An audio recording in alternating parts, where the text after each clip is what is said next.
गलती से wrong side drive नहीं कर सकते। आप गलती से रेड लाइट जंप कर सकते हैं, गलती से हेलमेट पहनना भूल सकते हैं। बाइक कार बसों में घूम रही जिंदा लाशें जिनकी आत्माएं मर चुकी हैं, ये देखते हुए भी कि वो भाग गया है, कुछ नहीं है, सोच समझकर किया हुआ और मरने के लिए छोड़ दिया जाने वाले कृत्य नहीं है। दुर्घटना के बाद किसी बंदे को ऐसे मरते हुए छोड़ देना किसी मर्डर या हत्या से कानून में तो ऐसी कोई बाउंडेशन ही नहीं है कि अगर कोई आपके सामने मर रहा है, दम तोड़ रहा है, तो आप उसको हॉस्पिटल लेके जाना ही। ये भारत है, 2047 में डेवलप्ड होने के सपने देख रहा है, लेकिन वो सपने कितने हकीकत में हैं ये सड़क पर ही बयान। दुनिया भर में सड़क दुर्घटना में मरने वाले लोगों की संख्या भारत में सबसे ज्यादा है। वर्ल्ड बैंक की एक रिपोर्ट के अनुसार दुनिया में होने वाली कुल मौतों का 11% भारत से ही आता है।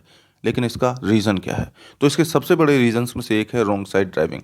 रॉन्ग साइड ड्राइविंग को आप एक ऑर्डिनरी ट्रैफिक वायलेशन समझने की गलती बिल्कुल मत कीजिए। इसका नेचर बाकी ट्रैफिक वायलेशन से बिल्कुल अलग, क्योंकि आप गलती से रॉन्ग साइड ड्राइव नहीं कर सकते। आप गलती से रेड लाइट जंप कर सकते हैं, गलती से हेलमेट पहनना भूल सकते हैं और उससे आपकी ही जान को खतरा हो। लेकिन गलत दिशा में वाहन चलाना एक ऐसा अपराध है जिससे कि आप दूसरों की जिंदगी को भी खतरा डालते हैं और वो भी जानते बूझते। फॉर एग्जाम्पल ये वीडियो देखिए। ये वीडियो 2-3 दिन पहले का है, प्रयागराज का है, जहाँ पर ये ई रिक्शा चालक अचानक चलते चलते बीच सड़क में वाहन को यू टर्न ले लेता है और इससे एक बाइक सवार फिसलते हुए आकर टकराकर सड़क पर दम तोड़ देता है। लेकिन इससे भी ज्यादा विडंबना की बात यह है कि ये ई रिक्शा चालक रुकने के बजाय वहां पर उसे छोड़कर भागने में सफल हो जाता है। और ये बाइक कार बसों में घूम रही जिंदा लाशें जिनकी आत्माएं मर चुकी हैं, ये देखते हुए भी कि वो भाग गया है, कुछ नहीं करती है, ना ही उस बंदे को हॉस्पिटल पहुंचा। एक्सीडेंट के 30 सेकंड बाद ही सुचारू रूप से ट्रैफिक चलने लगता है जैसे कि कुछ हुआ ही नहीं। जब जांच होगी तो पुलिस उस बंदे को तो पकड़ेगी जिसने एक्सीडेंट किया है, लेकिन इन जिंदा लाशों का, ये चलती फिरती मरी हुई आत्माओं का कोई भी दोष नहीं। ड्राइवर से ज्यादा दोषी ये हैं क्योंकि उसने तो मारा,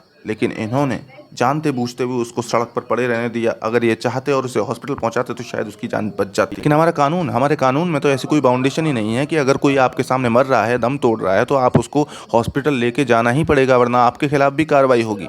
यहाँ सब चलता है। ये भारत है, 2047 में डेवलप्ड होने के सपने देख रहा है, लेकिन वो सपने कितने हकीकत में हैं ये सड़क पर ही बयान हो। और इन्हीं कानूनों में प्रोविजन है कि अगर कोई रॉन्ग साइड ड्राइव करता है तो आप 1000 से 5000 तक का चालान देकर छूट सकते हैं, या फिर अगर आपको मैक्सिमम टू मैक्सिमम सजा होगी तो वो 6 महीने से 1 साल ही होगी।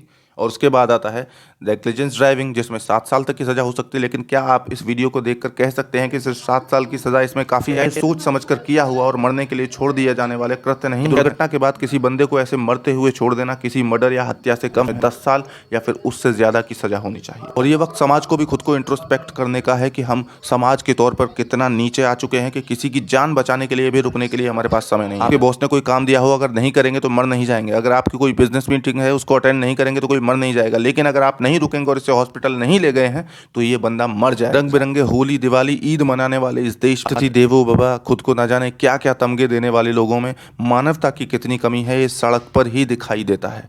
और इसके लिए हमारा समाज ही जिम्मेदार है और इसे बदलना पड़ेगा। जब कहीं कोई आपका काम फंसता है, जब कहीं कोई पुलिस वाला रिश्वत मांगता है, जब किसी बैंक में जाकर चक्कर काटने के बाद भी काम नहीं होता है तो कितनी शिकायतें करते हैं, लोगों से कहते हैं कि आप लोग हमारे साथ आइए। लेकिन जब आप लोग किसी ऐसी सिचुएशन में होते हैं और किसी की जान पर बनाई होती है तो कितना आप साथ देते हैं ये पता लगता है इस वीडियो में। यहाँ पर खड़े हुए लोग इसको बचा सकते थे, यहाँ पर खड़े हुए लोग उस चालक को पकड़ सकते थे, यहाँ पर खड़े हुए लोग ही इस वीडियो में एक मिसाल पेश कर सकते थे। लेकिन एक मिसाल पेश हुई भी इनसेंसिटिविटी और इनह्यूमैनिटी की। मानवता मर चुकी है। इन लोगों को उतनी ही सजा मिलनी चाहिए जितनी उस ई रिक्शा ड्राइवर को। ये कहीं से भी उससे कम दोषी नहीं है और उन लोगों को अवार्ड और रिवॉर्ड दिया जाना चाहिए जो इसको लेकर अस्पताल गए हैं, क्योंकि शायद समाज का वो एकमात्र आशा की किरण है जो इस समाज को डूबने से बचा सकते हैं।